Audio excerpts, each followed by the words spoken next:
Welcome to the card गाय। मैं हूं आपका होस्ट और आज हम बात करते हैं SBI ग्लोबल डेबिट कार्ड के बारे में।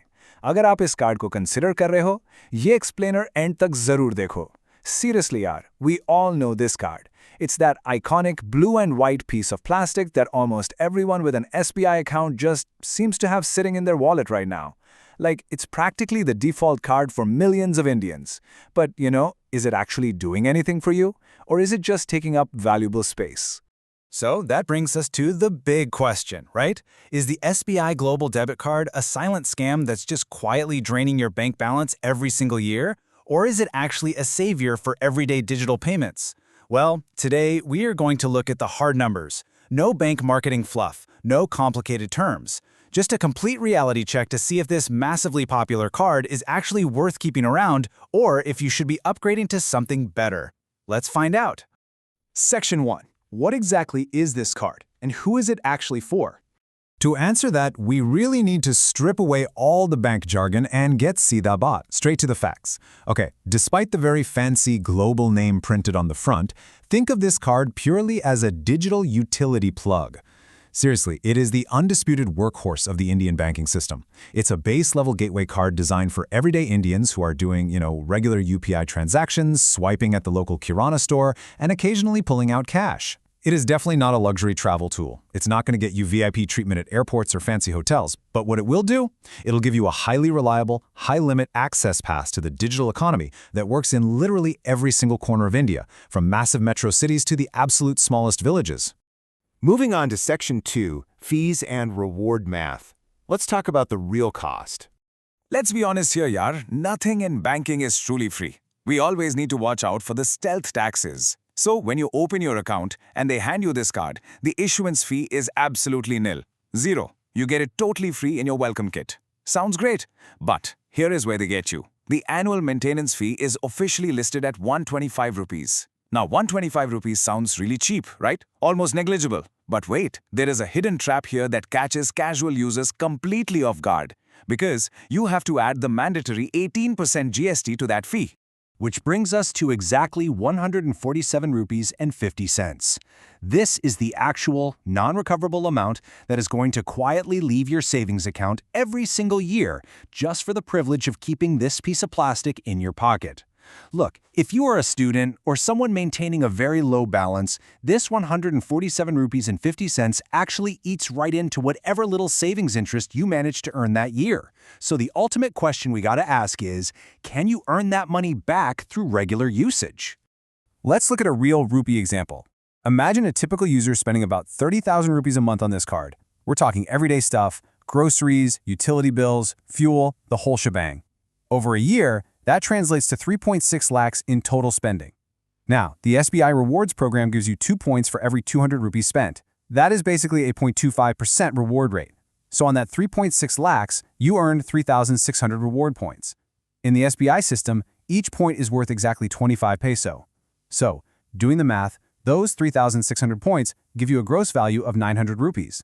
Not too bad, right? But remember, we still have to subtract that sneaky annual fee of 147 rupees and 50 peso.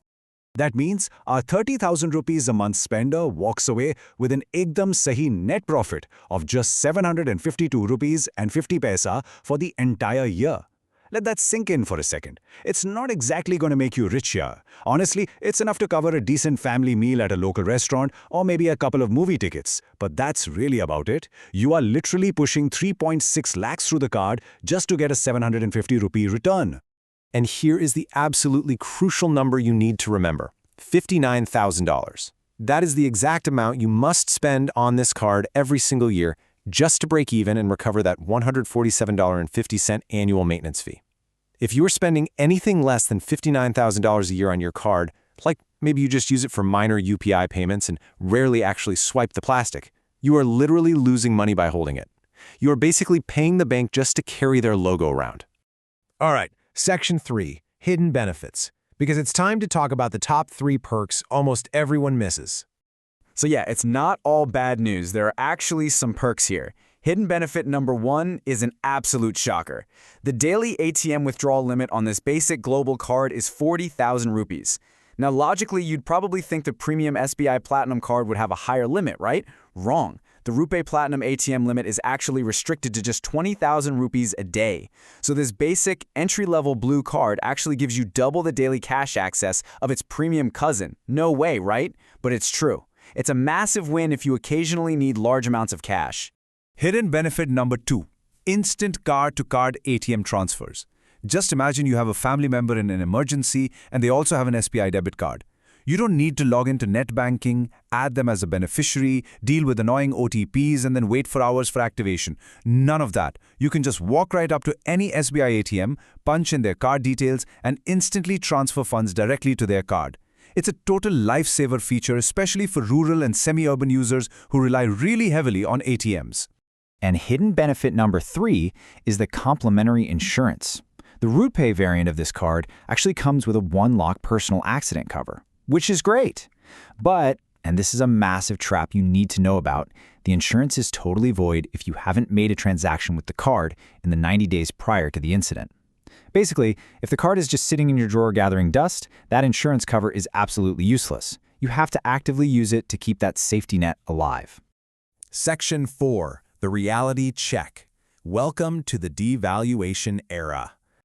We need to be brutally honest here for a minute. The SBI ecosystem has been aggressively devaluing their debit cards lately, and the free lunch era is officially over. Here are the harsh reality checks.